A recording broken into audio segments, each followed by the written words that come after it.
Welcome to the Over 40 Alpha Podcast with your host, Funk Roberts. We are live, and welcome to the Over 40 Alpha Podcast. This is episode number 135, and I'm your host, Funk Roberts, former professional athlete turned online health, fitness, hormone, and testosterone expert for men over 40, 50, 60, and beyond. And I'm so excited that you're here. I'm so excited that you're listening or watching this podcast, because this podcast is dedicated to you, the man in your 40s, 50s, 60s, 70s. We're here.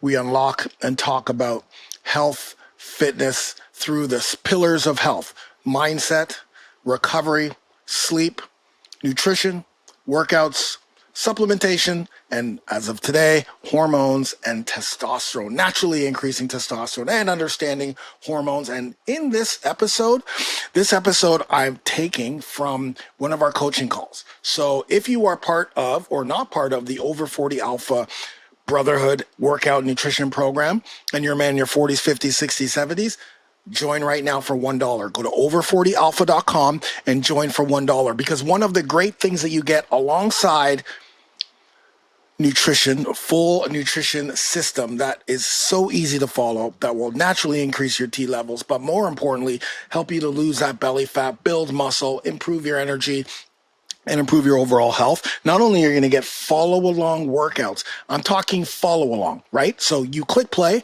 and you're warming up with me. You click play and you are training with me. 20 to 30 minutes, all you need. If you have no access to dumbbells, that's okay. You can just use the body weight track. But if you do, then you use our regular main workouts that are specifically designed for men over 40, 50, 60, 70 to optimize your growth hormones and your testosterone.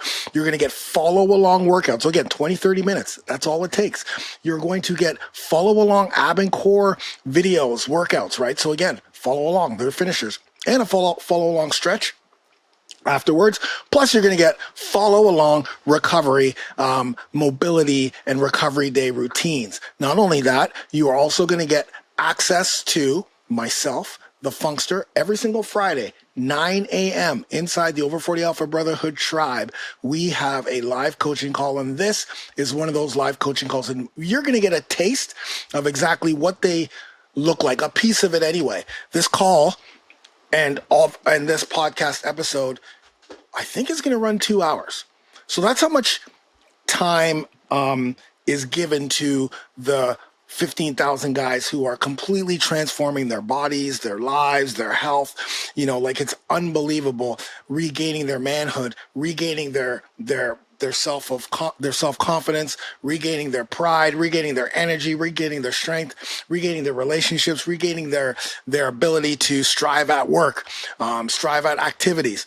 This is a program that's dedicated specifically for you guys, like no other program on this entire planet. And all you have to do for $1 is trust me for 30 days. I'm going to take you through the first 30 days of our 1 year to Alpha program, which is 1 year, 30 days, $1. That's it. If you don't get results, I'll give you the dollar back.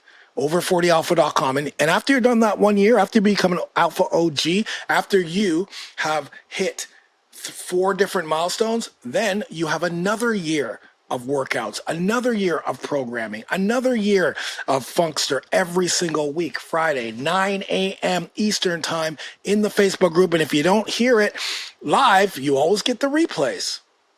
But you also get, throughout this whole journey, you're going to get another Alpha Plus, which is another 12 months, which then you become an Alpha Savage. You get the incredible and beautiful Alpha Savage coin. That's another milestone. Then you go into Alpha Prime, where there's another 12 phases. And once again, you get, like Craig Morfitt's about to become, the ultimate king, supreme king. You get that ring, supreme king ring. That's 3 years of programming. That's 3 years inside the Over 40 Alpha Brotherhood. And the most important part of it is you got the support. Not only the support from me, because I'm going to be there every Friday. I'm going to be there answering your questions. I'm inside the Brotherhood, man. I'm not like these other guys who take your money and then you don't see them. They've already given you the workouts. They've already given you this PDF that you barely can read. I'm in the trenches with you, training with you, helping you with your nutrition. You're helping me stay on point. I'm helping you stay on point. But your other brothers, all the guys in the Brotherhood, the guys who are Alpha OGs and done 1 year. The guys who have done alpha savages and have done, 24 months. The guys who are on their way to 3 years. The guys who are been here for 5, 6, 7 years inside a program that has completely transformed their lives. $1. Go to over40alpha.com and start today. And you can even wait till after you hear this incredible coaching call / podcast, because today we're going to talk about testosterone and hormone health. Because one of the things that I truly believe is that knowledge is power, right? So when you understand what's happening with testosterone, what it is and why it's so important, the signs of low testosterone. So when you listen to this and you hear some of these signs, some of these symptoms, you're going to be like, oh, okay, maybe that's the reason. Maybe it's not just because I'm 40 years old or I'm 50 years old or whatever. Maybe it's because I have low T. I'm going to take you through my personal story of how I discovered I had low T and how I completely transformed and my body, my health, and use this exact same program that you get in the over40alpha.com program for $1. We're gonna dive into the different types of testosterone, so you understand the difference between free, bioavailable, total T. Like, what are the differences? We're gonna talk about how it's made. So I'm gonna dive into exactly how testosterone made, the process, where it starts from, where it ends, and why that's so important. And then we're gonna talk about all these other hormones that we hear about, like cortisol and estrogen and your thyroid, and how and what game and what role they play in your overall health. I get really excited here when I do this kind of stuff, when I invite you inside the Brotherhood, but I'm doing it. I'm going to probably do it for a couple of more weeks too. So with that, before we go, I want you also, after you join the Brotherhood, or if you've already joined the Brotherhood, then make sure you get our Alpha Max Test 3D. This is our Alpha Max Test 3D Plus. This is our new and improved testosterone booster. Why is it new and improved? Well, we have changed up a bit of the formulation, made it much more potent. It is now in pill form and capsule form as opposed to the powder. And it is not just a testosterone booster, but overall health, right? We want to optimize your cortisol, right? We want you to optimize your estrogen levels. So you're not too high, but you have a healthy amount of estrogen. We want to ensure that we hit and give you the ingredients that will help with your metabolic health. We want to improve your strength and muscle. We want to obviously naturally boost testosterone, but we also want to, give you the ingredients that are going to improve your mood, improve your overall drive, your confidence, keep your anxiety down.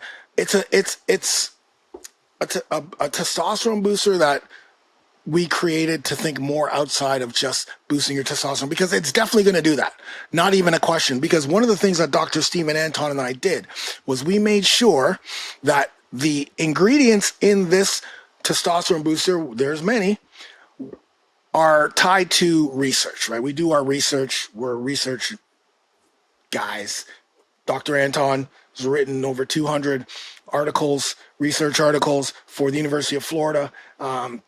And so we wanted to make sure that the amount of the amount that we put in, the formulation and the amount that we put in for each ingredient, or the ones that we can, because the FDA sometimes says, hey, that's a little bit too powerful, is what was in the actual study. Because lots of times you find that, yes, of course, Tonkat Ali is great. 100% ashwagandha is great. Oh, absolutely. Tribulus is amazing. For sure, magnesium and zinc. All of these things are 100%. But a lot of times they don't put what was in the study that they're citing, that actually gave the people in the study the great results. We did that. So we ensured that when we could, because there's a couple that they just like, man, we just can't do that. But for the most part, you're getting what we formulated to work based on research and science. So if you go to funksupplementsshop.com or funksupplements.com, go to the Alpha Max Test 3D, grab your bottles, because right now, if you use the code podcast15, you're going to get an extra 15% off. grab the bottle, grab it, because you're going to learn today how important testosterone is, how important overall hormonal health. And as you do things naturally, listen, the testosterone booster isn't generally going to solve your everything. It will just kickstart, give you the energy, give you the drive, get you feeling good, also your libido, so that you can start the process of transforming your health with workouts, nutrition, focusing on sleep. If you listen to last week's podcast, you know how important sleep is. Your recovery, all of the things that are going to help you naturally transform your life, your testosterone levels, and your overall health. And so with that, I'm going to sit up. I want you to sit back, relax, and enjoy the podcast. I'm the Funkster, and I'll see you on the other side. Get your pens out, get your paper, get your pens, and listen up. All right, testosterone. So testosterone is our number one male hormone. It is everything. It's critical for our physical health. It's critical for our mental health, and it's critical for our sexual health. And it's everything to a man, right? That's literally everything to a man. Our testosterone levels start to really blossom when we hit puberty.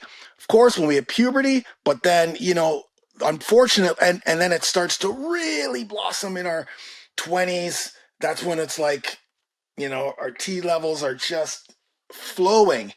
But then we reach 30.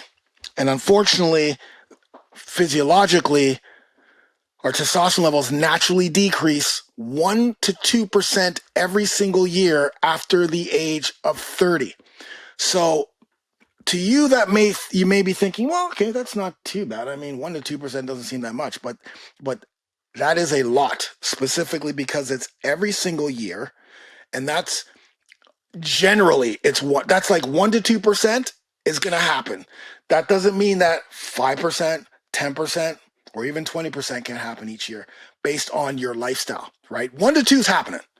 But specifically because when we reach 30, we're not focusing on naturally increasing testosterone. We probably don't even know, most of us, including me, I didn't even know that testosterone was related to all the things that I was suffering from when I was 39. For those of you who don't know, when I was 39 years old, I used to be a professional athlete, testosterone levels were flying. I got kids, I was, playing the field as a professional athlete.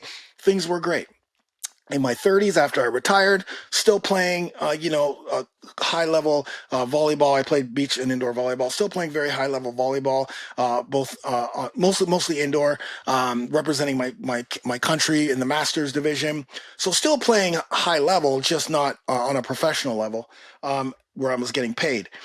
But I was in the corporate world, right? So that's a little bit different. Now there's a little bit of a switch. But I was always into fitness. I was always, enamored by bodybuilding and Flex Wheeler and Sean Ray and of course Arnold, and like those were Chris Cormier, like all those guys, man. I just followed Serge Oliva. Like, I don't know if you guys know these names, but we knew Dorian Yates. Like, we knew everything about. I had every freaking magazine known to man in my basement. Flex, Muscle and Fitness, Muscular Development, Men's Health, Men's Fitness. Like, I had them all every month, reading from cover to cover. Like, I knew everything I could. Plus, as an athlete, you learn things, plyometrics, what have you. So I started to blog. I started to, dip into personal training, which I did. I learned I hated. I didn't like one-on-one personal training. Then I did group training, like I did boot camps. And then when the online fitness started, I started to blog, had a newsletter. And so and then when YouTube came in, like 1997, I started posting videos on YouTube. So all of this is happening, corporate world, got kids, but when I reached 39, I start to feel different now, right? My body's not reacting the way it used to. I was going to the gym 5 days a week, 6 days a week, whatever, 5 days a week, doing buys and tries, back and shoulders, all of those old school things, right? But I wasn't getting results anymore, and I started to get very puffy. And again, if you guys go back to my YouTube channel and go back to like 96 or 97 videos with these are old videos, but you can see I was very big. I was 215 pounds. Like I'm only like 185, 5'11", 185, right? 215. I was huge, and it was just puffy, and I had a really big belly too. I had a lot of belly fat, but I covered that up with like, as you can see, I wore a lot of basketball shirts. That was like my big thing, my basketball shirt, my basketball shirts. So, but there's some really funny videos. I may probably post them in here too. The shoulder ones is one that comes to mind. Anyway, so all that time, I started to feel different, right? I wasn't able to lose weight. I wasn't, and I was getting puffier, and I wouldn't look at myself in the mirror because I kind, you mean, we play these tricks with our minds, right? Like we think about, I always see myself in my 20s. Every time I look in the mirror, I did not see the person who was actually in the mirror.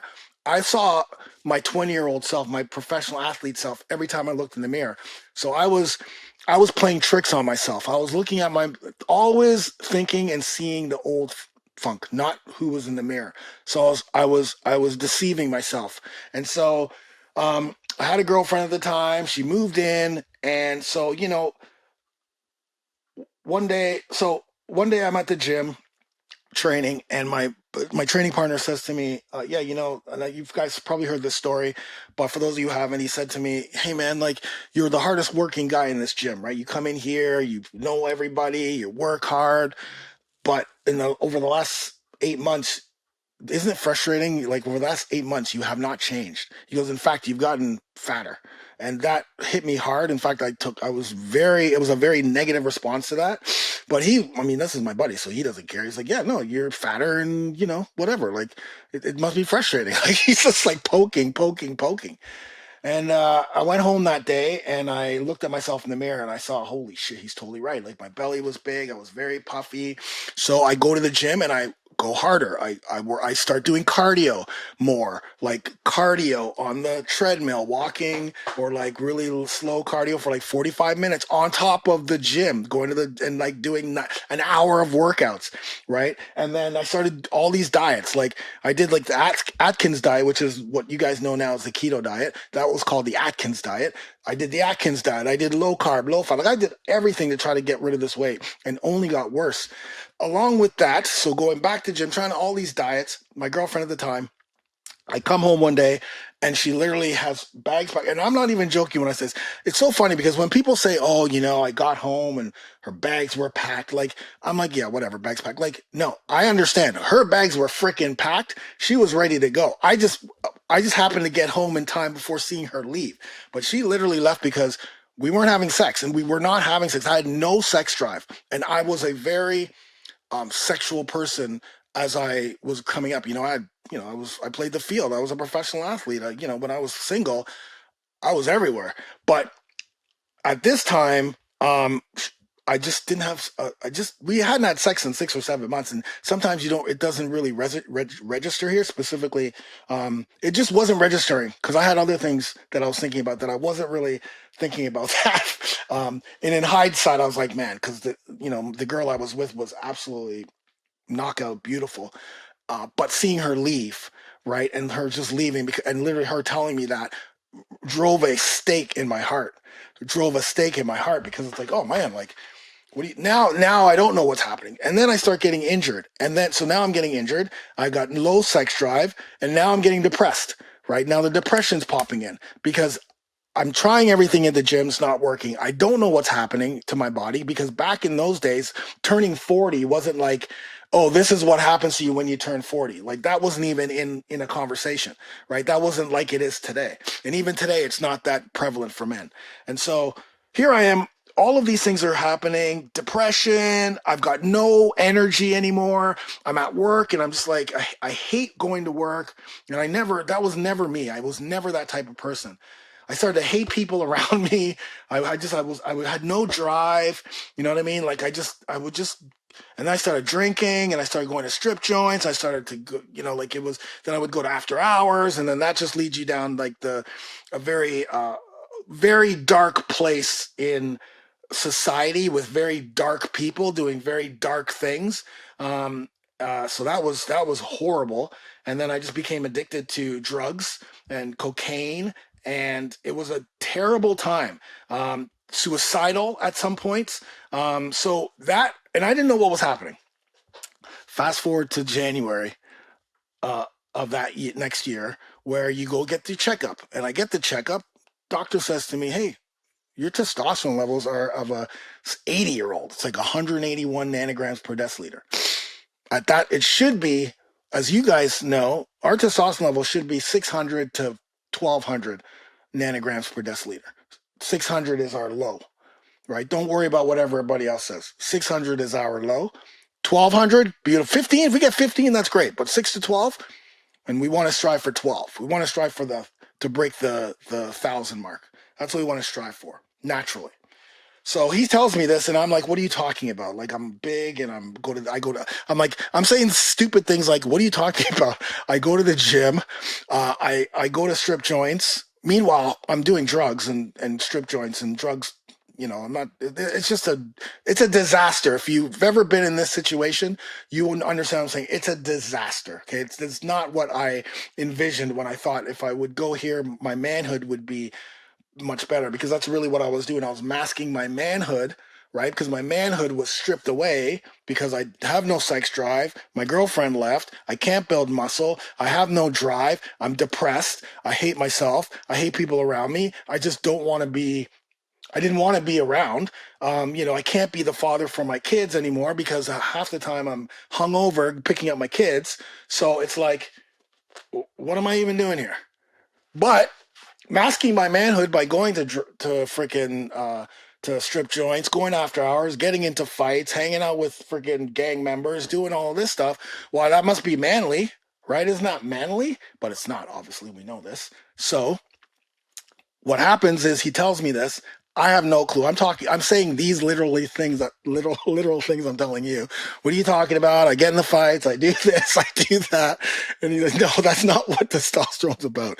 He goes, first and foremost, and then he breaks down all of these things that I'm going to break down for you. And once he did that, it's like a light bulb just went off. It was just like literally in the doctor's office. I'm like, so you're telling me there's a chance, right? Like, it's testosterone. He goes, oh yeah, 100% it's your testosterone. It's 181. What are you talking about? And so that's led me to understanding and learning more about testosterone. And in the interim, from that time to now, I have become a certified testosterone hormone specialist, which is what I did to ensure that when I built this program and understood this program, I understood testosterone, hormones, and how it plays a part in our lives. So I'm not just a fitness person who just kind of like turned 40 and did this. I lived it, and then I literally lived and entrenched it. And in 6 months, not only did my testosterone levels triple, but also my body completely changed. 180, I think it was like 190, 185, lean, ripped. And that was the year I decided to go and go train in Thailand, fight in Thailand. And then you guys know the difference. My 40s were the best years of my life at that time. And everything goes on. But I just wanted to give you this. Specifically. And you were messing with that white. Yeah, wasn't good. Everyone does though, Travis. I mean, where have you been? Everyone knows that.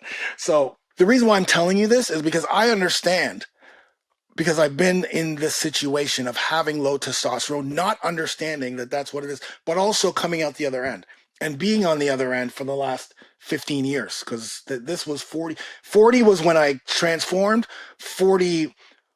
Late 40s was when I met, 41 was when I met Angela, and we also fought in Thailand, and we got married at 42, and then, starting my business, leaving a 6-figure, training UFC fighters, like all of these great things were happening in my 40s. And I'm telling you that because my 40s were the best years of my life. Like, think about, after I was a professional athlete, representing my country, winning tournaments, and, having an amazing life retirement, phenomenal. But my 40s, by far. But actually, it's now my 50s, but my 40s at that point is what I'm saying, at that point. And so let's dive into the role. But 1 to 2%. So 1 or 2% every year is big. But if you're not doing things that are helping you naturally increase your testosterone levels, it's not just gonna be 1 or 2%. It's gonna be much more than that as you're moving in. So by the time you reach the age of 40, if you haven't been doing anything to even know about the fact that your T levels are naturally decreasing, by the time you reach the age of 40, your testosterone levels are most likely going to be low due to a lot of lifestyle factors. But why is testosterone so important? Well, it's important for our physical health, right? So testosterone is important for muscle protein synthesis. It plays a massive part in building muscle and strength. And it's crucial for just athletic performance, which is why when I was in my 40s, I was able to fight at a high level, but professionally in Thailand. And it wasn't just like a, you know, as Andy would know, there's different types of fights in Thailand. Andy knows. There's smoke. There's different types of fights in Thailand, and as much as I thought that it was a setup fight, it actually was not a setup fight. This person had like 60 fights prior, and because I'm such a bigger guy, that person looked a little bit big, but he had like 60 fights, and that very next week he fucking knocked out a guy that I was training with at our gym. So it wasn't a setup fight because, in fact, I was set up to get wet up, actually. Not by my trainer, but there was a setup to get wet up at that point. Anyways, that's a whole other story. We'll have to dive into that story another day. But very, very important and crucial for our overall performance, and not just muscle and strength, but also our metabolic health, right? Number two, testosterone is important for bone density. So as we get older, we will suffer from osteoporosis. Like sarcopenia is a natural loss of muscle due to aging, so sarcopenia is a natural loss of muscle due to aging. That starts at 35. That's a physiological thing that starts at 35. But the less muscle you have, right, not only does sarcopenia affect your muscle, but it's going to affect your bone density as well. On top of that, if you have low testosterone, that's going to affect your bone density as well. Bone mineralization, which is what testosterone helps with, is going to diminish if your T levels are low. Okay, so now that again, like we got to think this through. When you're hearing all of this stuff I'm talking about, don't just think about today. Think about your 40s, your 50s, your 60s, your 70s, your 80s, and your 90s. Because when we're 99 years old, we still want to be doing burpees. We still want to be. In fact, I was talking to someone this morning, and she was like, "Dude, I want to be running up after my grandchildren up the stairs." She's like 50, late 50s, early 60s. Right. And she's getting back into training. And she's like, I need to be running up the stairs. I need to be running and walking and being active in my 90s. I don't want to be in a wheelchair in my 90s. I don't want to be decrepit in my 90s. I want to be able to take advantage of seeing my great grandchildren, of walking my grandchildren, my son down the aisle, or my grandkids being in their wedding party. Right. Like, my wife and I we talked about this last week. We have a plan for our grandchildren, right? Like to make them into savages. So we want to live an incredible life into our 60s, our 70s, our 80s, and our 90s, right? Like, don't think 90 because you're 95 means you're going to be subjected to like cane. That does not have to happen. You can be sprinting at 99 if we take good care of ourselves, if we focus on the things that are going to help us get to that point. Of course, many things can happen on the way there, but if we think about, I want to live a life. If I think about, I want to be able to sprint up the stairs, sprint after my kids. I never let my sons beat me in anything, whether they were 5 years old, 6 years old. They never beat me. Whether it was a race, whether it was chess, whatever it was, you're never beating me, man. It's not happening. You're going to live your entire life and never beat me at everything, at anything. And that's how it should be. Your kids should never beat you at anything, period. Doesn't matter unless they're even then, even if they're a professional athlete, you'll still find a way. Anyway, so attitude is everything, but the consistency into that attitude, because when you're thinking about, I want to be optimal at 99, what do I have to do to get there, right? So the other thing that testosterone physically will affect is your fat distribution, right? So testosterone affects if you have low testosterone, most likely your estrogen levels are going to be high. You're going to have more body fat, right? Because body fat plays an important part in, and the amount of body fat you have plays a very important part in your testosterone production. So that'll be very, very key later on. And then also your red blood cell production too. That has something to do with testosterone stimulates the production of red blood cells. You're going to learn about that too, which will enhance oxygen and endurance. So all of that is physically. So testosterone has a physical effect, but it also has a mental effect. Your mood regulation is affected by testosterone, right? You're going to feel better. You're going to have lower rates of depression. You're going to feel just way better when your testosterone levels are at its peak. You're gonna feel great. Your cognitive functions are gonna be there. You're gonna be more focused. You're gonna be more. Your memory's gonna be better. Your concentration's gonna be better. You're gonna be more apt to work on that stuff when your testosterone levels are high. You're gonna have more drive. Like your drive just to get up and go is gonna be at a much higher level than people with low testosterone. Testosterone also affects your energy levels, right? When your T levels are low or when your T levels are high, you're gonna have more energy, right? You're going to have less fatigue, an increase in motivation. You're just going to be more motivated to do things, right? You're going to be like, oh man, what did I get done today? I got this done, this done, this done, this done, this done, this done. Wow, my energy levels are just through the roof. That's testosterone. Sexual health, right? Your libido, right? I talked about that earlier. Testosterone is well known for our sexual health, specifically with our libido.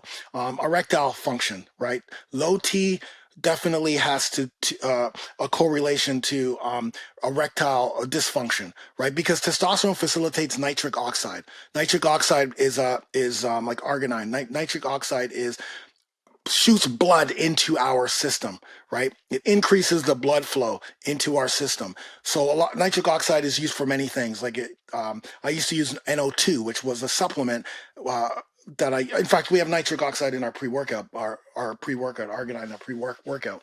But I used to use that specific supplement, nitric oxide, because it would increase the blood flow to my muscles, and I would get that pump, right? Like, that pump, because back in the day, you wanted to get the pump because you thought that you were pumping up your muscles in the gym. Anyways, but that also affects our Johnson. So we really want to make sure that our T levels are high. And then fertility too. Like if you're in the procreation phase of your life, your fertility rates and your sperm production is key when it comes to your testosterone levels, right? Higher testosterone levels will impact your sperm count and the quality of your sperm. Okay, so that's kind of the breakdown, high level. And that's really everything. If you think about it, that's everything, right? Our physical health is everything. Our mental and emotional health is everything. And then our sexual health is everything, because that affects our relationship with our significant other. Whether we're going to have kids or not, you still want to have that relationship. Sex is a very important part of our lives into our 50s, 60s, 70s, 80s, 90s, and 100s, and should still be there, that affection and that sexual affection with your significant other. So that's why this is so important, because I didn't even go into how testosterone affects your chronic illness.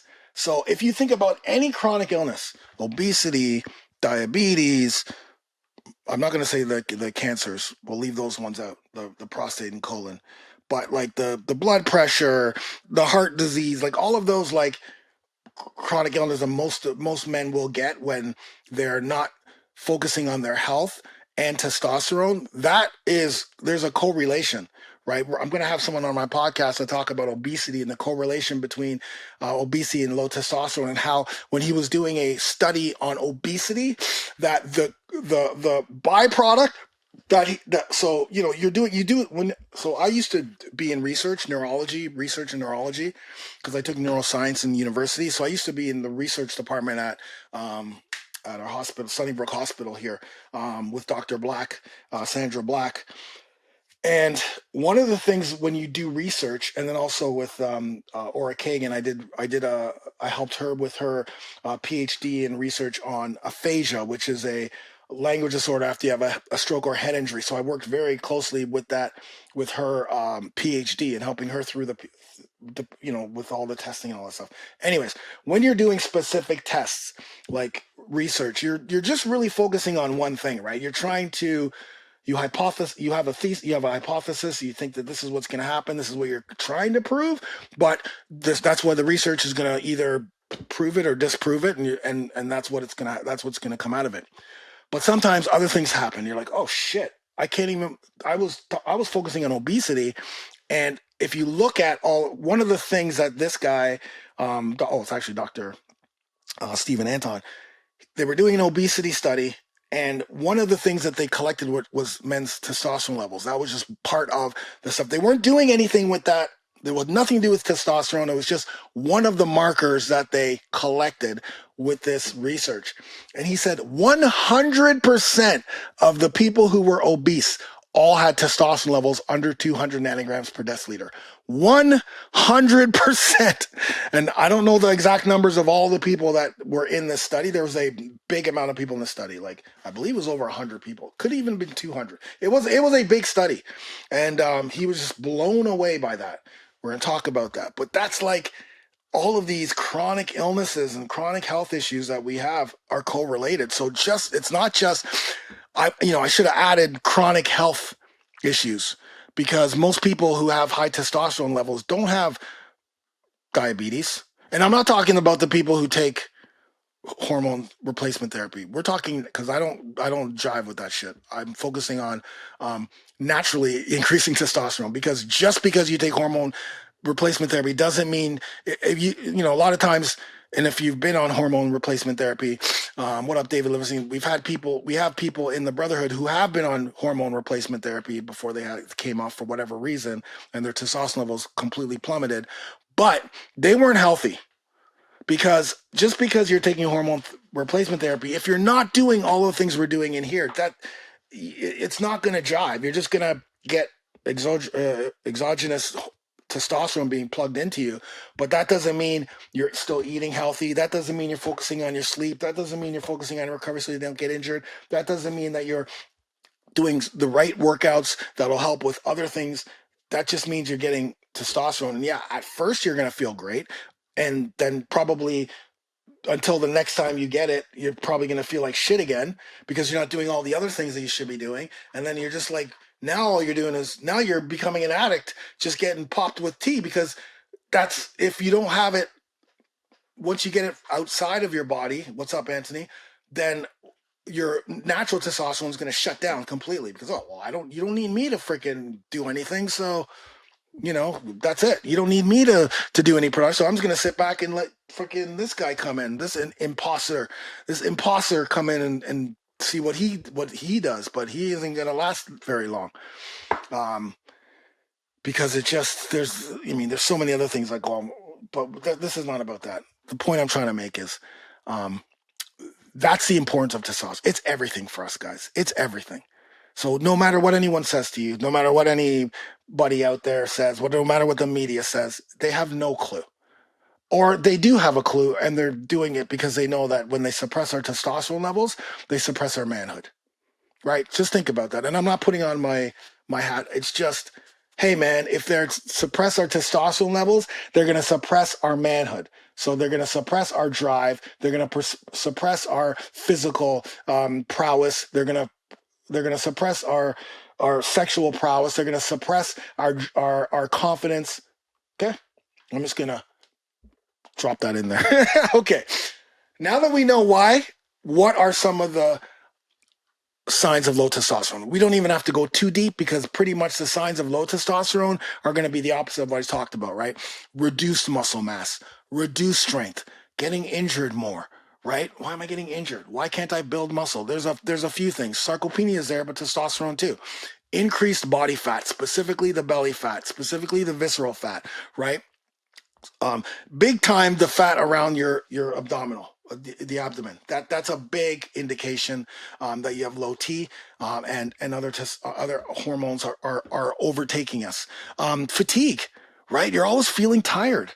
You're always like, you're just your quality of life. You just like, when you're fatigued, it's not just feeling tired. It affects your daily life. It affects your quality of life. You can't do the things you want to do. You can't go to places you want to go, specifically if you're in your 40s or 50s or even 60s. Like when you're in your 40s, 50s, 60s, and I mean, now looking inside the Brotherhood, I gotta put in the 70s now, because you shouldn't be feeling tired all the time, right? Like that should not be happening in at our age. Um, our bone density gets affected. Of course, we talked about that. You're going to get more injured more. You're going to have more fractures, and osteoporosis may become more of a factor, specifically as we get older. But I think osteoporosis is hitting younger people as well. By the way, testosterone levels are the just a side note to think about. Testosterone levels are the lowest they've ever been in modern day history. From the time they started to track testosterone, which has just been in the 30s or 40s, not too long, this century, this is the lowest it's ever been across the board. Now we're not even talking men over 40. That's a given. We're talking even the young people in their 20s and 30s.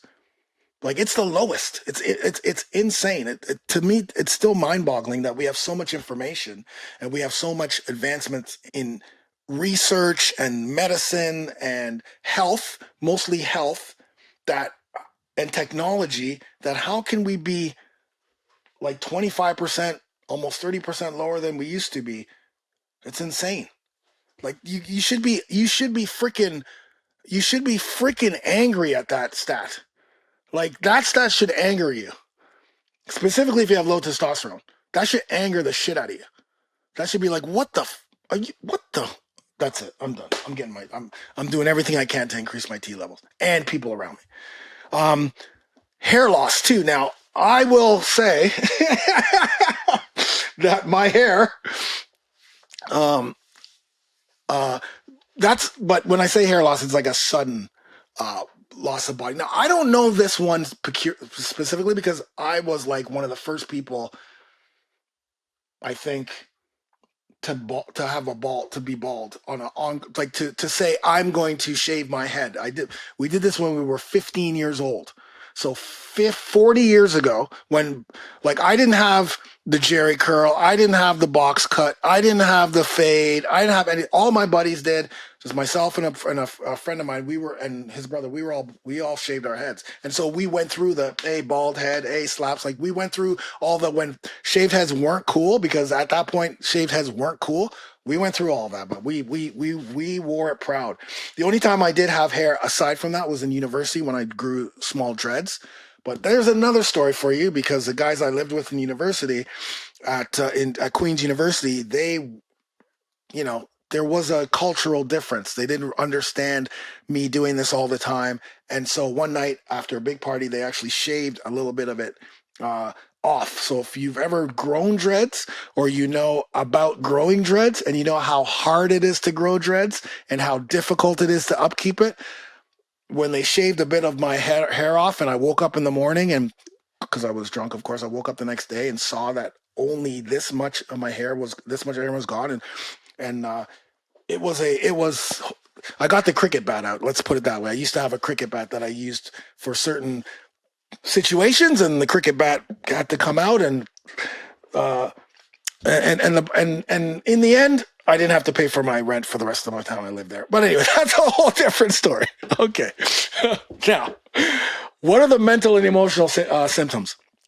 We got mood swings, right? So if you're always frustrated or angry, or you're just like irritable, like I was telling you, I was really irritable back then. I hated and I'm the happiest person on the planet.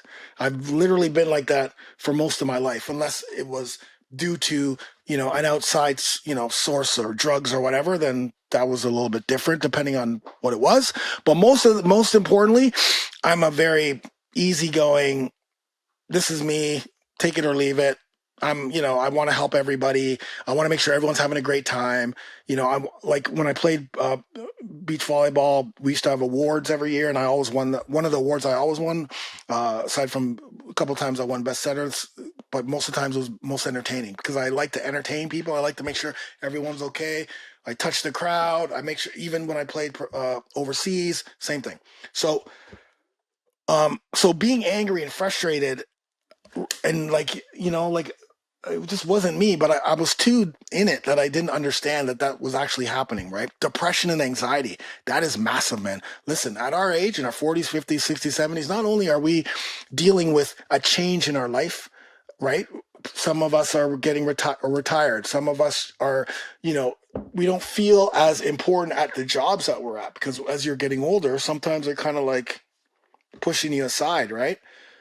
So, may our kids leave and go to college or get married, and some of us lose our wives, or some of us lose friends. And so, aside from all of that happening as we get older, when we don't have our testosterone levels at a specific level, we start to get sad more. Our mood starts to diminish. We start to have more anxiety.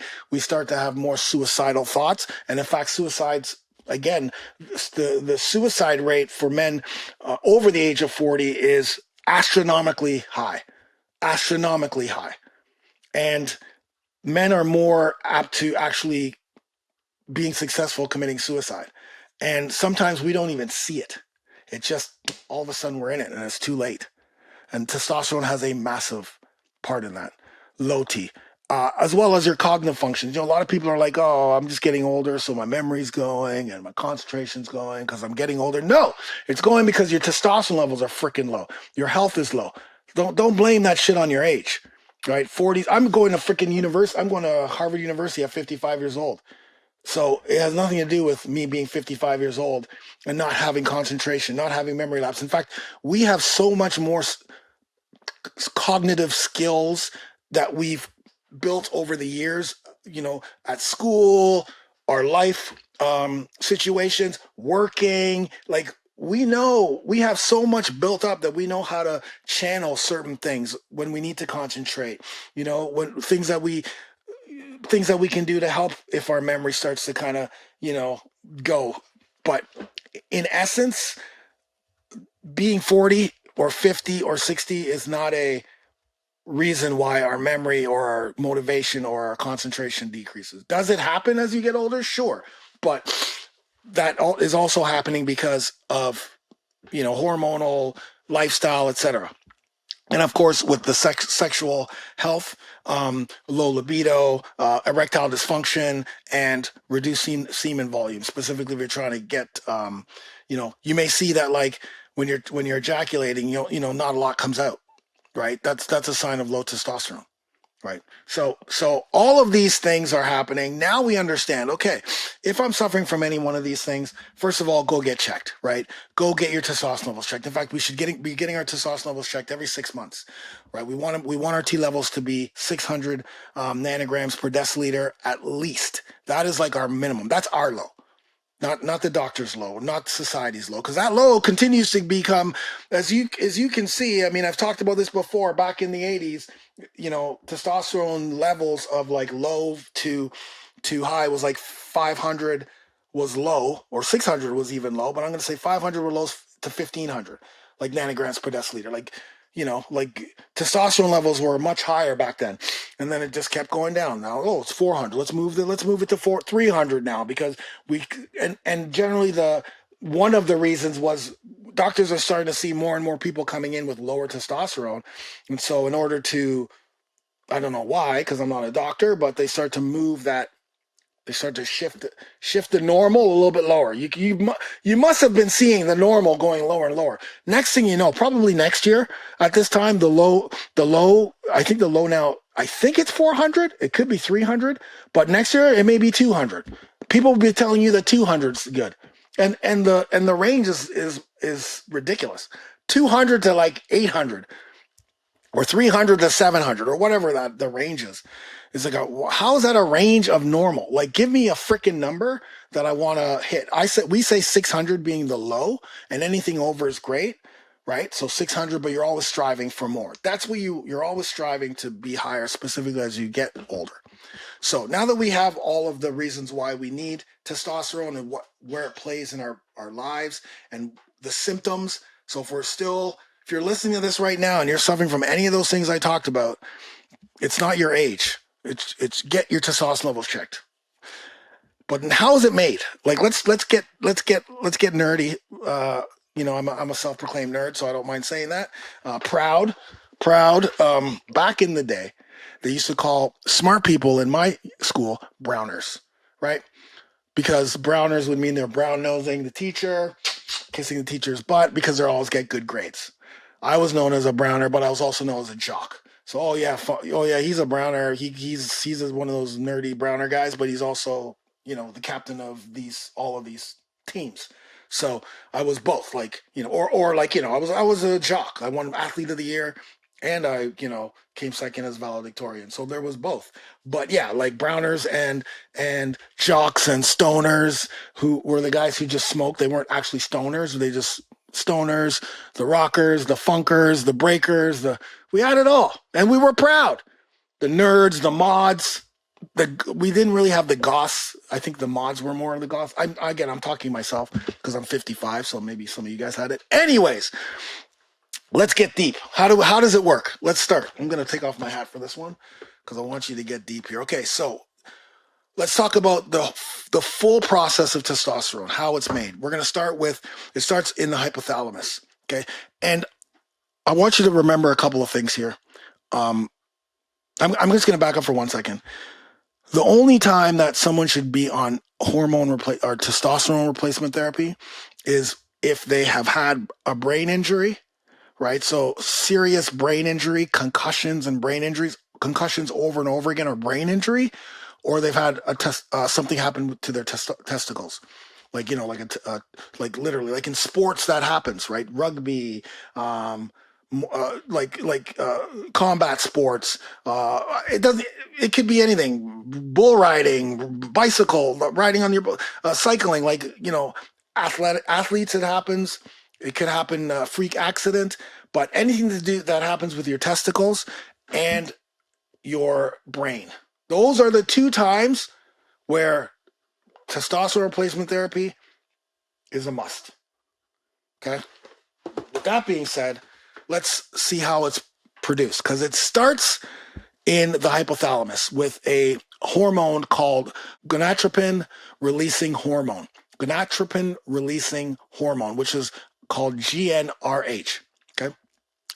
The brain will signal the release of that. So it signals there, the hypothalamus. And then that GnRH will signal the pituitary gland. The pituitary gland, right, will release two hormones. So again, hypothalamus goes, hey, GnRH, let's get this process started. GnRH will travel to the pituitary gland. Pituitary gland will release two very important hormones, luteinizing hormone and follicle stimulating hormone. Okay. LH and FSH. Okay. Luteinizing hormone, very, very important. Follicle stimulating hormone, important, but not as important as LH, but they're both very important. Okay. So that's the first process, all up in here. Then the LH, which is luteinizing hormone, and follicle stimulating hormone, will start to travel through the bloodstream, right? They start to travel through the bloodstream, and the follicle stimulating hormone is more focused on sperm production, so that'll kind of like drift off, but it's luteinizing hormone that's crucial for testosterone synthesis and the Leydig cells in the testes. So again, it starts here, and then they start to travel through the bloodstream, and it gets to the testes. Okay, so luteinizing hormone reaches the testes. Okay, travels here, reaches the testes, and that stimulates the Leydig cells. It gets there and goes, hey, Leydig cells, knocks on the door. I'm here. Let's go, man. Let's get this start. The Leydig opens the door and will signal to cholesterol. Hey, we need you here because our boy, the luteinizing hormone's here. We need that cholesterol so we can start testosterone production. Okay. Once again, Leydig gets to the door, knocks on the door. Luteinizing hormone, which is why that's so important. And it's very important that luteinizing hormone gets there like as healthy as it possibly can. Because once it gets to the door, Leydig cell, Leydig, knocks on the door, opens the door. We need cholesterol. This is why I always tell you guys, you need healthy fats, because healthy fats are important. It's the precursor. If the door is opened and LDL, right, which is low density lipoprotein cholesterol, good cholesterol. If good cholesterol is sitting at the table, then we're good. We start that process. Everything starts. But if the Leydig cell opens the door, luteinizing hormone looks in, and there's no cholesterol, there's no testosterone production. That's how important cholesterol is. That is why healthy fats are super important. Because if there is no cholesterol in the blood, which in that's right, then there's no testosterone production. It's so important.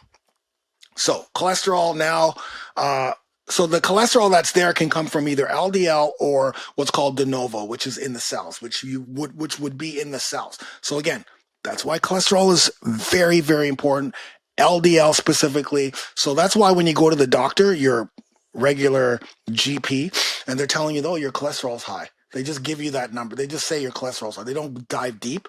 And you go, oh, my cholesterol's high. And then you go home and you tell your wife your cholesterol's high. You tell your friends your cholesterol's high. You tell me your cholesterol's high. And then I say to you, is it good cholesterol or bad cholesterol? And then you go, oh, I don't know. My doctor just told me my cholesterol was bad. Well, go back to your doctor and find out which one it is. And then tell your doctor and say to your doctor, hey, don't I need good cholesterol for testosterone production? You throw it back at them. If there's one thing I want you to learn today, is that if you go to your doctor and your doctor tells you have high cholesterol, I want you to say to them, well, don't we need cholesterol?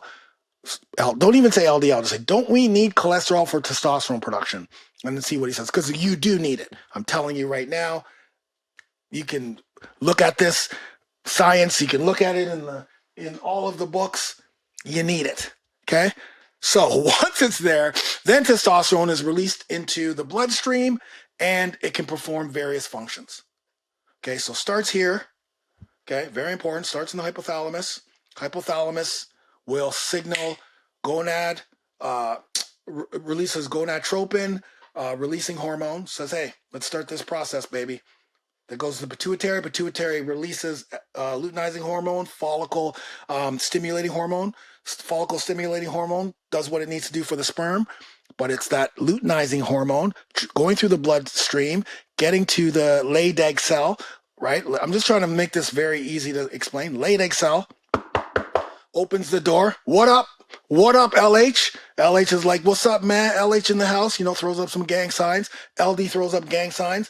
They're looking for the C dot in the house, the cholesterol. And if the cholesterol is there and it's good, then everything is cool. But if they look in, the cholesterol is not there, then we got a problem.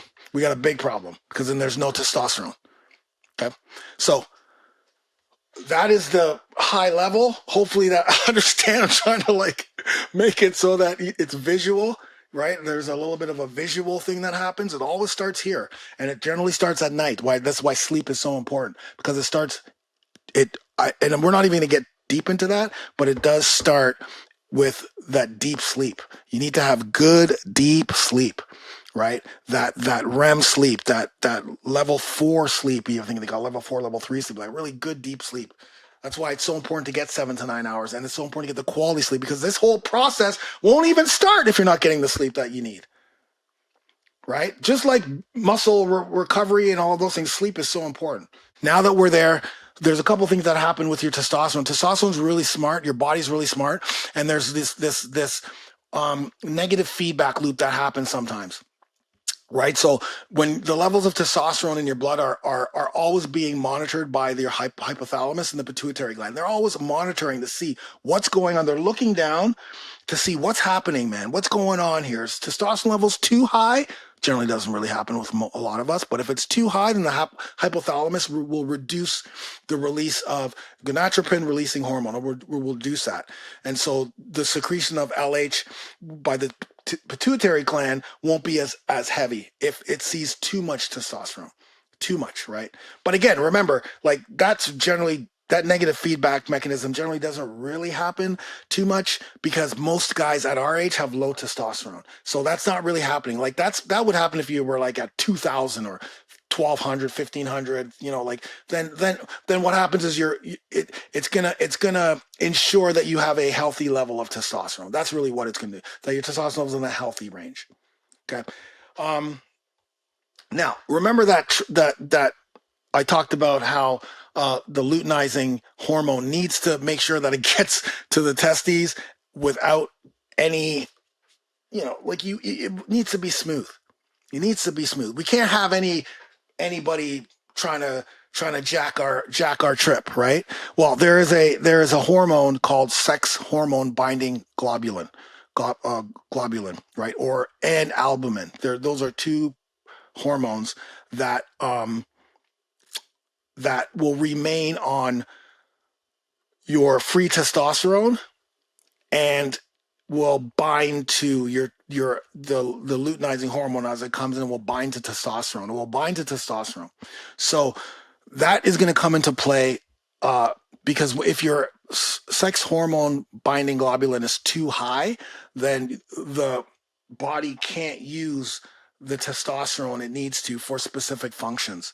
So SHB is very important. We're not going to dive too deep into that, but that is also something that we'll talk about in another way. But testosterone is key because it's going to be used in different processes. It's going to go to different tissues, and depending on what tissue it goes to and where it ends up, it will be converted to specific things, right? Sometimes if you have too much fat, right? If you're too obese and you have testosterone running through your body, testosterone, when it gets to wherever it needs to go, will be converted to estrogen, which we don't want. We need a little bit of estradiol. We need a little bit of estrogen because we do need that for our sex drive. We need that for a healthy sex life. So we do need some estrogen.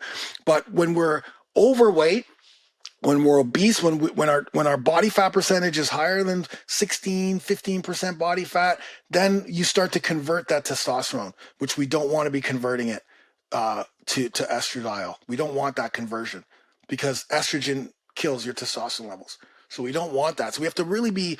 That's why it's a multi-factor lifestyle that helps with testosterone. It's not just one thing. It's not just workouts. It's not just nutrition. It's not just sleep. It's everything, because testosterone is being used throughout the day. It's being used for all certain things. And the thing about testosterone as well is in the mornings is when it's going to be the highest. And that only makes sense because I just told you that production happens in the mornings. So that's when your testosterone levels are going to be high. But that's not the only time it can be high, right? Again, your body is very smart. It's going to use it at certain times. And we also want to be able to optimize and optimize the use of our hormones throughout the day. Right. So like that's why specific workouts that we do can release testosterone 30 minutes after our body goes beautiful. Hypothalamus. Remember the hypothalamus and pituitary glands looking over to make sure that it's got everything. Okay, well, we can use, let's grab this here. We can use it over here. Our mood needs a little bit of testosterone. Let's go there. Yeah, muscles here. They can use it. Like everything's happening, but we got to set up an environment that's a healthy environment. We got to make sure that we're naturally doing everything to increase our T levels as we're getting older, because our age and what's physiologically happening to our body is affecting our testosterone production because it decreases. So that's just natural. That's if we just sit there and do nothing.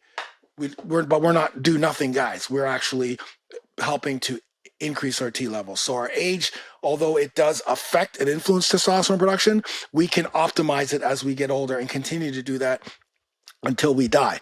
Then our circadian rhythm, which is why it's so important that we get good sleep, because testosterone levels fluctuate through the day, but they're at its peak in the morning, right? And that's when we're getting up, cortisol levels are high because we're getting up, but then they'll go down as we start our day and our process, and we do some meditation and we do some gratitude to make sure that our minds in the right place, right? So our cortisol levels don't stay elevated, and our testosterone, which is also elevated at that time, right? Because imagine if both of these are fighting each other. Imagine if you're freaking stressed to the guilt all the time, and now you've got this testosterone here, and this just keeps pressing it down because you're always stressed.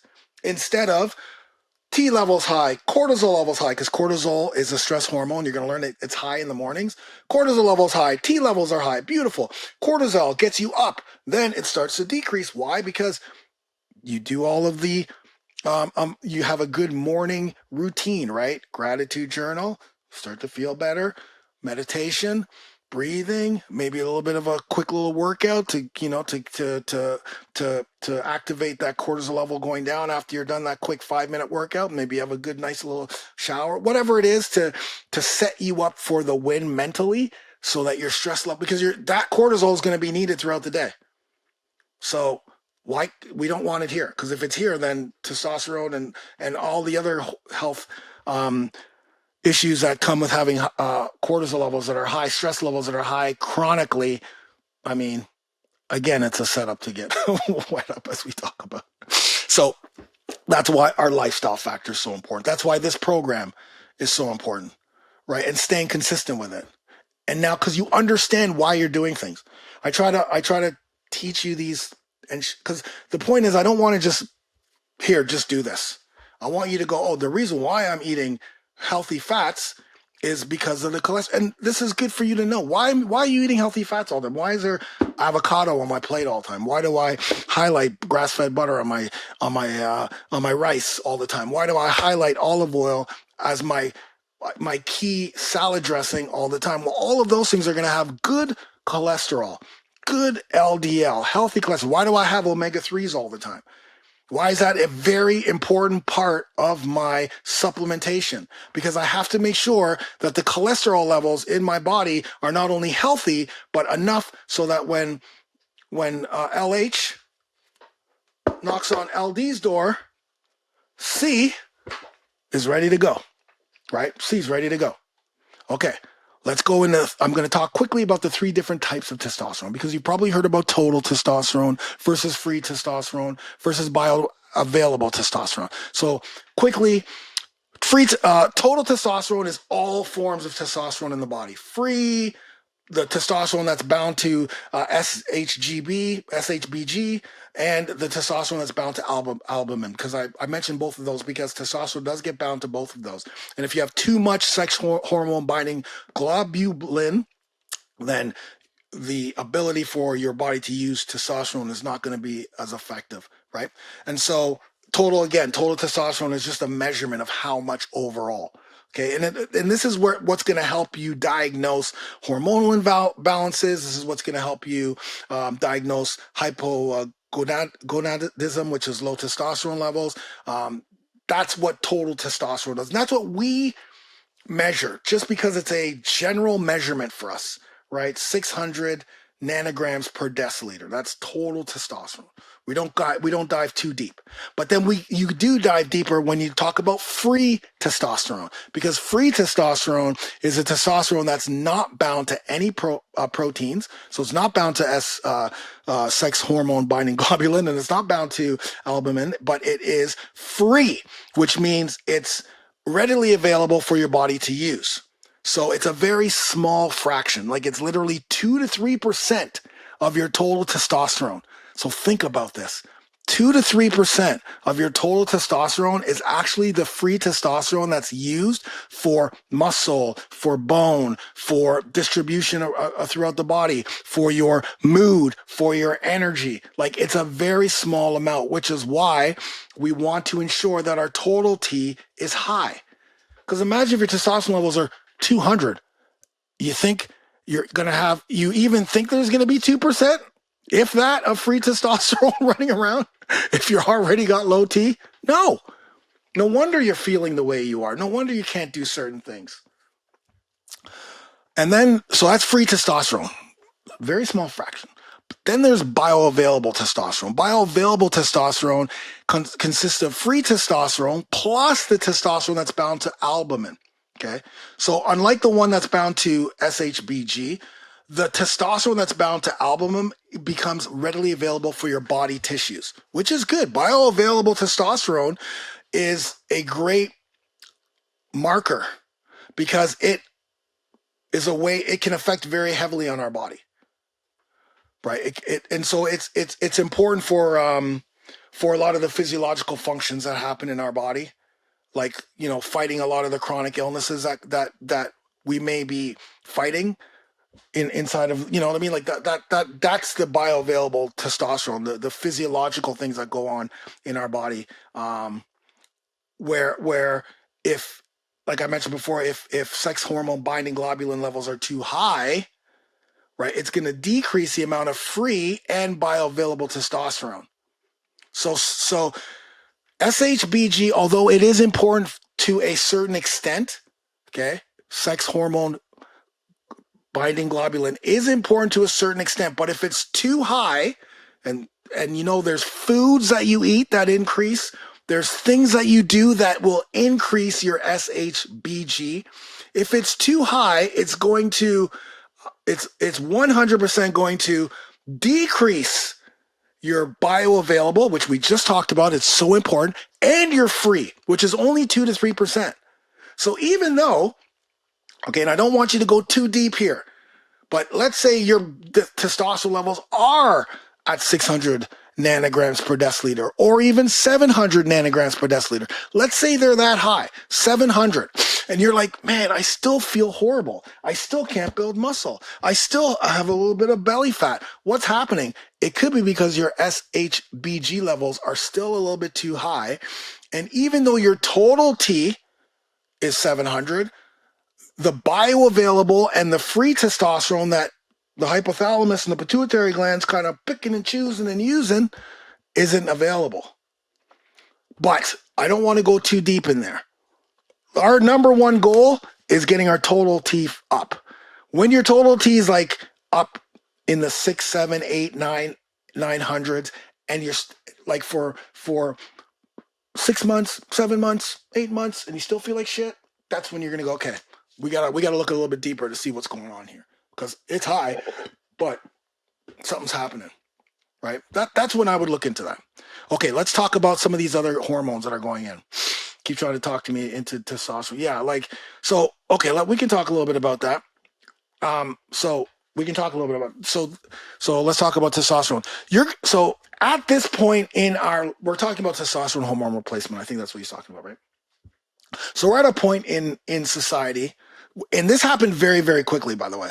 This happened literally in like a year and a half. Remember, I've been doing this for like actively pursuing hormones and testosterone for 6 years, certified hormones and testosterone for men specialist for like 2.5 years, maybe 3 years. So I've been in this game for a long time. And I've 4 years ago, TRT, you wouldn't even talk about it. It would be like, are you kidding? TRT? No way, you don't want to go on that. Like it was kind of like it was a moot thing. Like people used to say, oh, you must be on well, they wouldn't say TRT because they didn't even know what that was. They would say steroids. I'm like, dude, if I was on fucking steroids, I better be 300 pounds and I better be jacked. I'm 185, 5'11". It's just I'm very lean and ripped. But people use that, and I enjoy when people tell me that because that just means they're envious, and people they do that because they think it's gonna hurt you. But I mean, come on, man, it's gonna take a lot more to hurt me physically and mentally. Anyway, this is not about me. This is about what I've seen over the last 2 years. Over the last 2 years, it has suddenly become like the thing to get testosterone replacement therapy, right? Nothing has changed in what it does to your body, how it works, and what I just mentioned, that I've seen guys go on TRT, right? Go on however they get it, and they're still unhealthy because TRT. I'm not even going to talk about the effects of TRT right now because we're not going down that road. And actually, if you look at one of my podcast episodes, I had someone who owns a testosterone replacement therapy thing, and I want you to watch that podcast and just see the way he was kind of like speaking in that way. Because he knows. He runs the goddamn joint, but he knows. Anyways, so TRT has become an in thing now. Like it's like everyone, yeah, I'm on TRT, yeah, I'm good, I'm on TRT, yeah, I'm TRT, yeah, I'm TRT. So now it's become like, oh well, I don't want to fucking work out. I don't want to fucking eat healthy. I don't want to fucking sleep 7 to 9 hours. I don't want to fucking go into workout. I don't want to do the fucking things that are going to naturally increase testosterone when I can just get it exogenously and get it because everyone's getting it. So I'm just going to go get it, but not realizing that you're going to get it and you're going to start paying for it and your face is going to look like you're fucking aged. Anyone who is on TRT, you can just see it in their face. It's just big and just like potty, and like you can just see it. Like you can see their face change. It's all potty and big and just like it's just and then their bodies change. They get like this, they just become this very like a like just like a barrel, right? Like it's just like big. Like I you know what? I have someone who what's his name? Elliot Hulse talked about this, right? I've been talking about this for a long time, but Elliot Hulse talked about this. Elliot Hulse, if you guys go to YouTube, he may be back on it, but Elliot Hulse was on it, and you could see the difference in his face, in his body, and then he came off, and he will tell you the whole story about why that happened. But the point I'm trying to make is that's just the physical difference that starts to happen. And yeah, you're going to feel better right off the bat for sure. Because if you're not getting it, then 100% if you're going to get it from an outside source, you're going to feel better. You're going to have more energy. You're going to feel better. Your sex drive is going to go through the roof. And that's going to happen right off the bat, 100%. No ifs, ands, or buts about it, because you're not getting it and you're getting it exogenously. But what did I say earlier? Your natural testosterone is just going to stop producing. In fact, the hypothalamus and the pituitary, who's up here doing this, what they're going to do, and I'm just going to say this in lay person's term, is they're going to go, oh, what the hell? What the hell is that? So remember that whole process? That whole process isn't happening anymore, right? So it's kind of like you're getting it from an outside source. So the natural process isn't happening. So the natural process stops. Testosterone, your natural ability to produce testosterone shuts down because your body's very smart. It's like, well, if you're fucking getting it from outside source, why am I doing it? Why am I doing work? Why are we doing work? It's just redundant. So we're just going to shut down shop. They're going to be like, all right, we're shutting it down. Stop, drop, shut it down. Don't stop. Oh, right. They're just going to stop. It's just going to, they're closing the doors. Gone fishing sign goes up, and the whole crew's going. The whole crew's going on the whole crew's going deep sea fishing. You're gonna have the hypothalamus. Well, your hypothalamus needs to be there for other reasons, but I'm just saying in regards to testosterone production, pituitary, hypothalamus, LH, FHS, LADEG, like the whole crew's gone, and they're not coming back. They're gone. Like they're like deep sea fishing, like deep. But you're going to continue going to the doctor every week and you're going to get it. But what do you think happens when your body gets used to it? And then you continue to go and you're going to need it. Because remember, you're not doing all the rest of the stuff. The most important stuff that is going to keep you healthy, you're not doing, right? You're not doing it. So you want the quick fix, right? Because remember, the only two people who should be getting it is if you had a brain injury or your testes. That's nobody else on this can come to my face. Like if they want to do it 100%, and I don't even care if they do it, and I'm not one of those like judgy guys. Like I could care less. You guys, it's different because I care about your health, but general people around the world, even people that I know, very close friends, if they go, that's fine, man. Cool. Do you. Cool, man. Cool. You guys, I have a vested interest in my brothers. So now if you want to do it, but I told you because I've seen it happen when it drains your money, right? And then what happens, let's just say 2 years down the road when the government says, oh, testosterone, you can't get it over the phone, or you can't go to get it from here, or we're not doing this anymore. Like, who knows? Then you have to go underground, and you got to get it from an underground source, and who knows what the fuck's in that? They probably put fentanyl in the goddamn thing. They're putting fentanyl on everything up in this bitch. There's fentanyl everywhere. Anyways, so you don't want to go down that road. You don't want to go down that road. You don't need to go down that road. We see it every day in this program. Is it work? Yeah, it's lots of work. It's hard work, but it's hard work that becomes a habit. It becomes a lifestyle, and then it just becomes normal work. And then it's just normal. This is how I live. So, but it's becoming the in thing. And so people are going to go and get it or talk about it. Right? A lot of people do this too. They'll talk ear off about it, but then they won't get it. because, but if they do get it and continue, and then they get to a point where it's like, okay, I'm here, but now I'm still feeling like shit. Like I'm still not feeling great.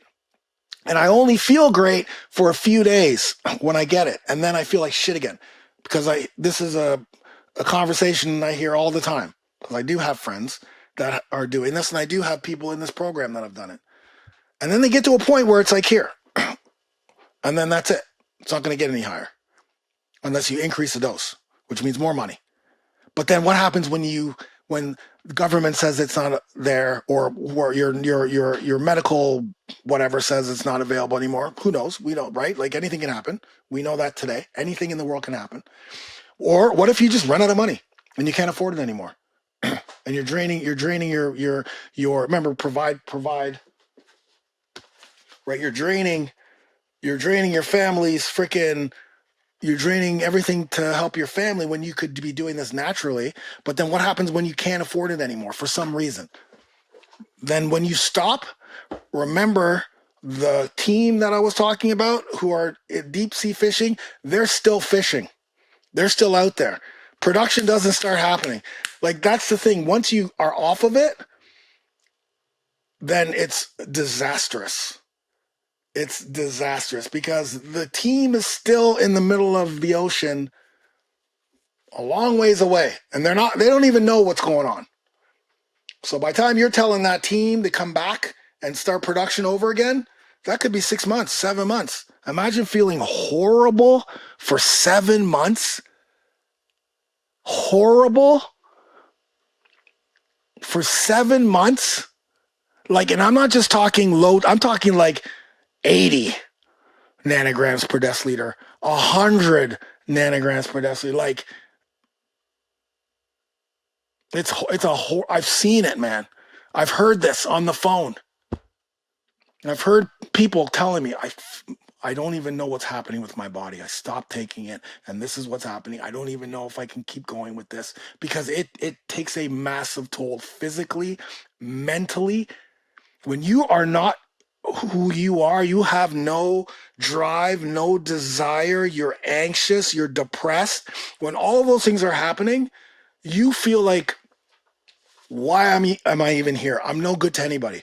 I have no energy. I can't be the man I want to be with my wife. I can't take care of my kids the way I want to. Why am I even here? I can barely focus. You want to be that guy? No, you don't want to be that guy. You got to think these things through. So, but it's been the in thing, and it's cool. And like I said, I could care less if those, like I don't judge people.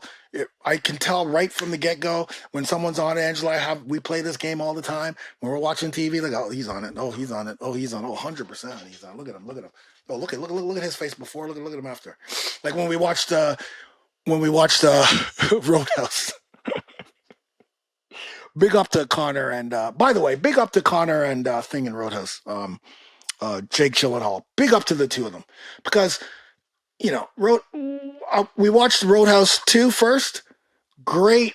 We watched Roadhouse 2 first, and those two, they just did what they could with what they had, right? If you've watched Roadhouse, the new one, watch it. Connor was a great villain. He did what he needed to do. He played it great. Jake, phenomenal. He did what he needed to do. But the people who wrote the script and the actors around it, I don't know what happened there. I ended up saying, Angela, we got to write Roadhouse 3 because this is ridiculous. Whoever casted outside of those two, whoever wrote the script, and it's not even, well, it is what it is, because then we watched the original movie right after. It's like night and day. The OG Roadhouse, beautiful. The point I'm trying to make is when you look at Connor, you can see 100%. So we talked about testosterone. We've crushed it. You guys hopefully understand it. You understand why we need it. You understand the signs of low. You understand how it's made. You understand the crew, right? The crew's in the house, right? LH and LD, you know those two? LH, luteinizing. He's the one that's taking the trip. LD is the one that's opening the door, and cholesterol needs to be there. Those three are like the three amigos, right? We know that those three are the three amigos.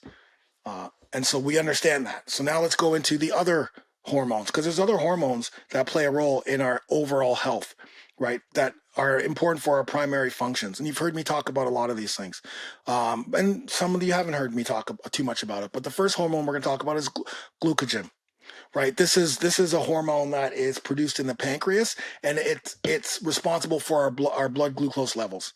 So basically, what happens is the it stimulates the liver to convert stored glycogen into glucose for energy. Right. So remember, we talk a lot about. So this has a lot to do with your insulin levels, right, and your blood glucose levels. So for those of you who are, who are diabetic or what have you, you guys, insulin is a very big thing for you guys. So you understand the blood glucose levels, you understand all of that stuff more, because that's something that you have to really truly manage, right? The blood sugar levels, got to manage it. But blood sugar levels, when glucagon, sorry, works in tandem with insulin, it will help maintain blood sugar levels, which are crucial for energy and metabolism. So burning, so that's why when I talk about carbs, complex carbs, right? I talk about that. I talk about hormones that are affected by the complex carbs, right? By ensuring that you're getting that, because it has the glycogen that your body needs. That's why when after a workout, when our glycogen levels are completely diminished, remember when we talk about metabolic training, high intensity, we talked about EPOC, we talked about our glycogen stores are down, our energy levels are gone after a workout because we worked out so hard for such a short time. And then I say to you, most guys will just have a protein shake after, and then they won't eat. And then they don't understand why their energy levels are low and their metabolism slows down. Remember I've said that? Because your body's going, well, shit, man, we got no glycogen, we got no glucose, we got none of that coming in from after the workout because we need it, because we have nothing. So we got to slow down. We got to slow this body down. We got to slow the energy, and we got to slow down metabolism. And when your metabolism, and then we got to hold on to fat, because we're gonna have to need to use that for we need to hold on to the fat, because we may need to dip into it later on, may or may not. And then we got to take that protein and we got to actually use it for what glucose and glycogen would be used for, which we never want. So that's why we have carbs. And that's why we have why carbs are even more important after your workout, to replenish the glycogen stores so your body can start to metabolize. Metabolism kicks up and energy levels are back, right? So that's glucagon, important for that. Second is adrenaline. So adrenaline is also produced in the adrenal glands, and adrenaline is a stress hormone. And adrenaline will help us with our fight or flight. A lot of times, if people work out later on in the day, right, and they have a workout, and then it's like getting late at night, like maybe they work out at 5 and they're done at 6, they get home at 6:37, and they're like, I'm not too hungry, I'm just gonna have a shake. That's where this comes into effect. So now you're going from the end of the workout, 5 o'clock, all the way to the next morning. And then who knows if you eat the next morning, but no wonder you're tired, and no wonder you're tired. And if this happens over and over again, where you're not replenishing the glycogen stores, this is when the metabolism slows down, when you're not getting the carbs. So whether it's an hour or 2 hours, doesn't matter. Just make sure you get it in. Like don't get too caught up, and you'll know because you have a routine. That's why the routine is important, because the routine will, oh, well, that's cool because I know. Here's an example. I worked out before this. I worked out at 6. I worked out 6:45 hard. Like I did a 30-minute power endurance ride for 30 minutes and then abs. But I still haven't eaten yet. But is that something that happens on an ongoing basis? No. And after this is done, am I going to go down and, excuse my language, pig the F up out? 100%. Super hungry. And will my body start to metabolize? Yes. But this is not an ongoing thing for me. Like, it's not like this happens all the time. When this becomes a problem is if it's like ongoing. People are not eating the carbs they need to. So you're good. Okay. Adrenaline. We know what adrenaline is, right? It's like your heart rate starts to increase and the blood pressure starts to elevate, right? And your energy supplies start to to increase, right? Because you got the adrenaline going, and this is a stress hormone that is important in certain times, and but aside from whatever it will be triggered, sometimes it's triggered by stress, sometimes it's triggered by just specific workouts that we may be doing. Sometimes it's triggered by saunas, whatever it is. It can also be triggered by low blood glucose levels, right? So there's sometimes where if your blood glucose levels and your adrenaline starts to pump, that could be what I suffered that one time. That's another story when the ambulance came because my adrenaline went up, my levels went skyrocketing really quickly for no reason. Anyways, so that's adrenaline.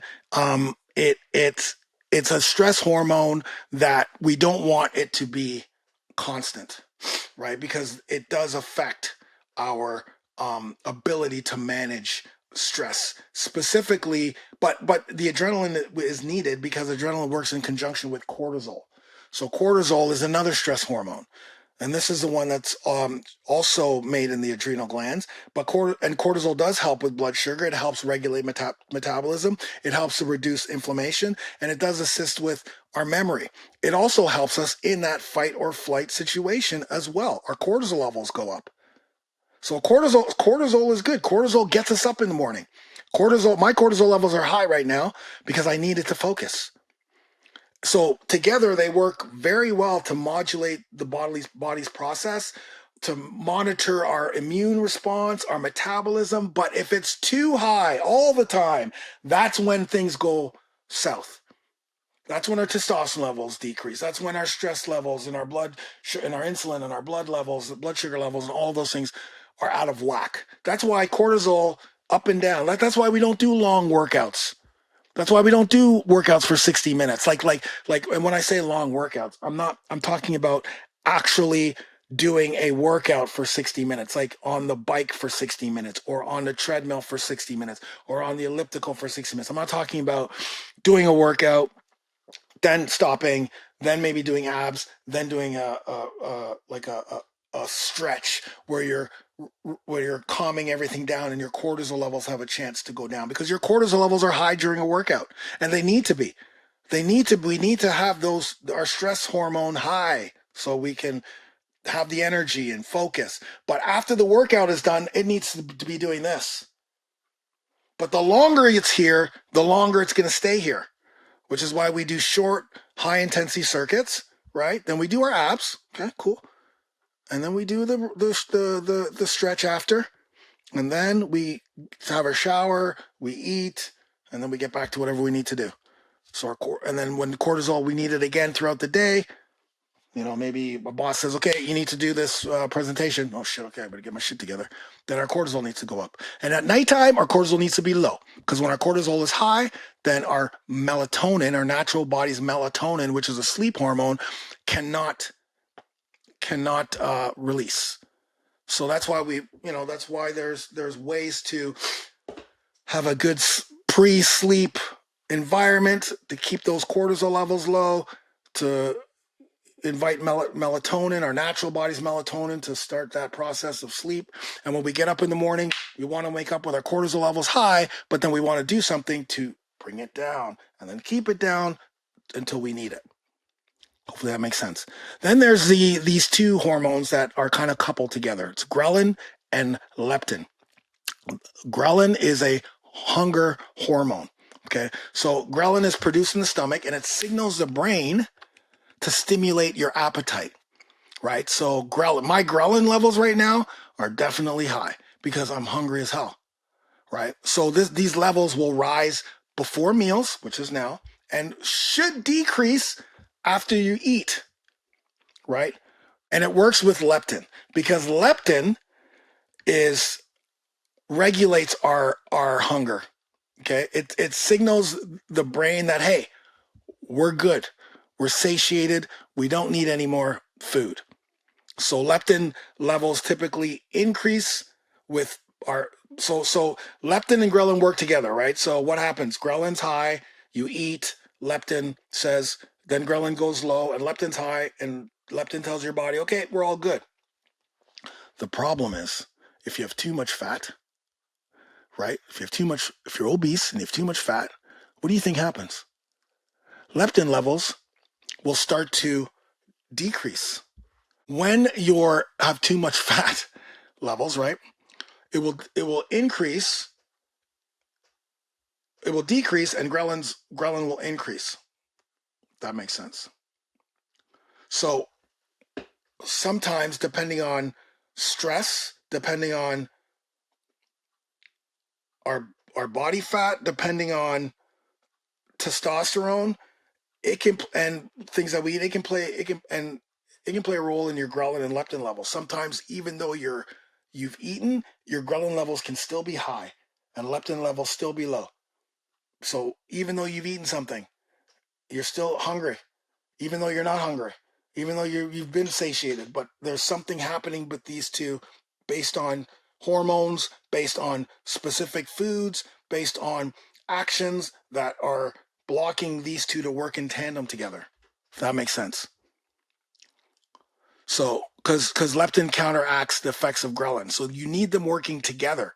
But sometimes ghrelin will work too much. And then you're eating too much. Then there's our thyroid hormones, T3 and T4. So important. Our thyroid gland is vital for regulating our metabolism and our energy and our overall growth and development. Okay?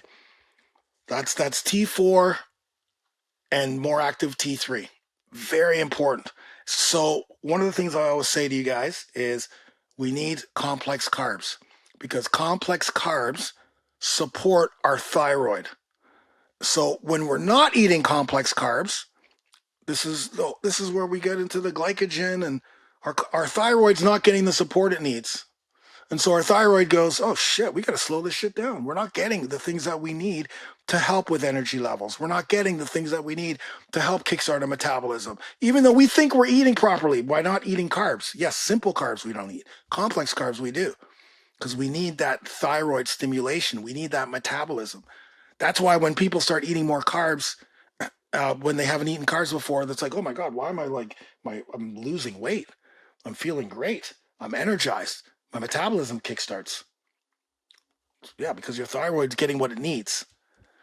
Then there's estrogen. Estrogen's a female hormone, primarily female hormone, but we do need lower levels for our sexual characteristics. So we need that. We need it for our healthy sex drive, our healthy sex. We need estrogen, right, for sexual function. So we do need that. It will also help with the metabolism of cholesterol, and it will but it does affect our fat, because if we're too much estrogen, we not only get belly fat storage and visceral belly fat storage, which is the killer fat, the fat around your liver. That's the one that actually kills you. We also get the man boobs and all the other stuff. And we get those estrogenic female characteristics, right? We're crying for no reason, our hot flashes, we're you know what I mean? Like, we do need a little bit of estrogen, but too much. And I'm feeling that that's being pushed more. Anyways, we're not gonna get there because we gotta finish up here. Two more left. Growth hormones. So growth hormones, super important again. This stimulates both the growth, cell reproduction, and regeneration. Regeneration and cell reproduction. Think about those words: reproduction, regeneration. Our cells are dying from the time we are born till the time we die. We have, let's say, 100 cells. Just giving you, and as we age and go through life and things that we do, our cells naturally decrease. But if we're doing things in our overall lifestyle that facilitate faster cell degeneration, again, it's brutal for our overall health, our heart function, our the ability, our immune system, everything, right? Muscle growth, bone growth, all of those things. So think about growth hormones being able to reproduce and regenerate dead cells or regenerate cells or slow down that process. That's why getting that's why people go on growth hormone, GH or whatever it's called, whatever it is, growth hormone therapy or whatever it's called. People do that because it helps with longevity. But we can naturally increase our levels of growth hormones, and we can also take IGF, growth hormone factor, which is it's up downstairs, the stuff that bioprotein, the stuff that I've been still take to this day. I love it. It's great. I had him on my podcast, bioprotein, growth hormones. Go to the podcast, watch it. I think David Livingston's still taking it. I know I'm still taking it. I'm just getting something delivered today. It should come today. So yeah, I know that the importance of growth hormone is so important. And again, it's important for metabolism. It's important for muscle growth. It's important for allowing our body to use the energy it needs and maintain muscle mass. Remember, we're fighting sarcopenia. So the type of workouts that we do stimulate growth hormones, right? Growth hormone release, which is great. That's why we do these metabolic resistance training, short, high intensity, perfect for growth hormone release, right? We do workouts that also optimize testosterone production. Again, now workouts with testosterone are a little bit different. There's specific workouts that you do and specific exercises that you do that will stimulate more testosterone growth. That's why in the Over 40 Muscle Academy, one of the phases in the new track is going to be the testosterone boosting track, the testosterone phase with workouts that will help stimulate testosterone production, because when you work your legs, when you do like squats, for instance, like heavy squats, heavy leg work, that is perfect for stimulating testosterone production after the workout is done. So that specific program and that specific phase focuses on doing heavy leg work. We're not talking back squats. We can do heavy squats, very heavy lower body exercises to help stimulate muscle growth. Testosterone production, as well as growth hormone, etc. But yes, the last hormone is testosterone, super important. As you know, this whole thing has been geared towards the importance of testosterone. But in the end, it's not just testosterone, it's other hormones that we have to look out for, like estrogen. We got to make sure that that's low, but we do need a little bit. We have to make sure our cortisol levels are low and managed and not at a high ongoing level, or else it will suppress testosterone production. We have to make sure that we are doing the things to help support our thyroid, because it's important for our metabolism, our insulin, our glucagon, which is important for insulin regulation, our ghrelin and leptin levels, which are hunger, ghrelin, leptin, I'm full. We got to make sure that they're working in tandem and not against each other. They're working with each other. We have to make sure that we're optimizing our growth hormones and our testosterone by everything we do: nutrition, recovery, all of the things that we talked about that I brought up in this long ass coaching call and podcast and whatever else it's going to be, is implemented into what you guys do on a daily basis, right? Mindset stuff. So gratitude journal in the morning, breath work, meditation, journaling, self-love, right? So that works the mind. That works the mental portion of it. Recovery, right? Physical recovery, mobility, all of those things that help with recovery. Nutrition, making sure you're eating the right foods that help optimize our T levels, that make sure that our ghrelin and our leptin, like what do you think sugar and processed foods does to our leptin levels and our ghrelin levels? That's what I mean by making sure they work in tandem. When you eat certain foods or your cortisol levels are always high, that affects those things. So we have those in place where we have a nutrition plan that allows you to eat foods you love, but foods that are specific to helping us optimize our hormones, not just testosterone, but keeping estrogen at bay, keeping our cortisol levels at bay, and making sure that our LH and GH are there, ensuring that our glucagon's getting what it needs, our thyroid's getting what it needs. The workouts are there to optimize GH, to optimize our testosterone levels, to optimize our metabolism and burning fat. This whole program is based around just optimizing our testosterone so we can naturally increase it. But unless you know how it's made, unless you know why you're eating certain things, unless you know how you feel and what it does and why it's so important to us, you won't do the things you need to do. You will go and talk about getting testosterone replacement therapy because you don't realize what the hell is happening and what you need to do. And even though if you get testosterone replacement therapy, like I've seen many people get, they're still going to feel like shit. In the end, at first, great. But then it's going to get to a point where you're going to need it all the time because now your body, because remember the crew we talked about? Remember, I love this crew. LH, LD, cholesterol, the hypothalamus and the pituitary, the follicle stimulating hormone, cholesterol. That whole crew's gone fishing because they're not needed anymore to naturally produce testosterone. So they're all right. Later, man. We'll let you handle this. But everything else is in place. So everything else is happening. So yes, the exogenous testosterone will be used. And yes, you're going to feel the immediate effects of how it feels, but it'll only last for a certain amount of time when you're going to truly feel what it feels like when you're not getting your shot or rubbing shit on you or whatever. I don't even know how they administer it, but however else they administer, you're going to feel it when you don't have it. And it's going to happen like faster and faster and faster. Like it's not going to last as long. And then, who knows? The time may come where you have to stop taking it. And then, I mentioned, your boys are still in the ocean. I've seen it. I've seen guys coming to me begging for a solution.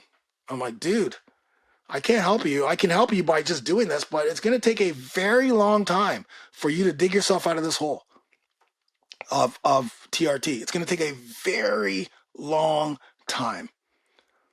So you don't it's going to take a lot. Now, have we seen guys do it? Yes, in this program specifically.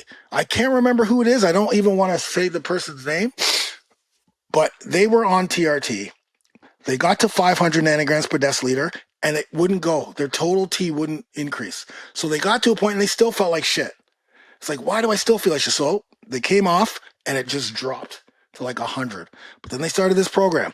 They did this program. And I believe, I don't remember. It wasn't that long, but it happened where their testosterone levels were 700. It was higher than it was when they were taking TRT, their T levels naturally. And so I can't remember who it is. I want to say one person, but I'm not sure if that's the person. I will look through our archives to see because it is, I think it's even in our proof page. I think he wrote that in the proof page. But the point I'm trying to make is let's do this naturally. Unless we've had a freaking car accident, a brain injury, or our testes have been damaged, we now know the importance of naturally improving testosterone. We now know why we need it. We now know how it works, how it gets produced. We now know why we're eating cholesterol and all the other things. And we also know and have a high level of total versus free versus bioavailable and why bioavailable and free are important and why our total T is super important because we're only using 2 or 3% of free and 40 to 50% of bioavailability is being used, but that's used for the tissues, right? But if there's too much sex hormone binding globulin going on in our body, then both bioavailable and free can't be used. Even though our total testosterone's high, we learned that, and we learned about all the other hormones that affect us. So in the end, we're good.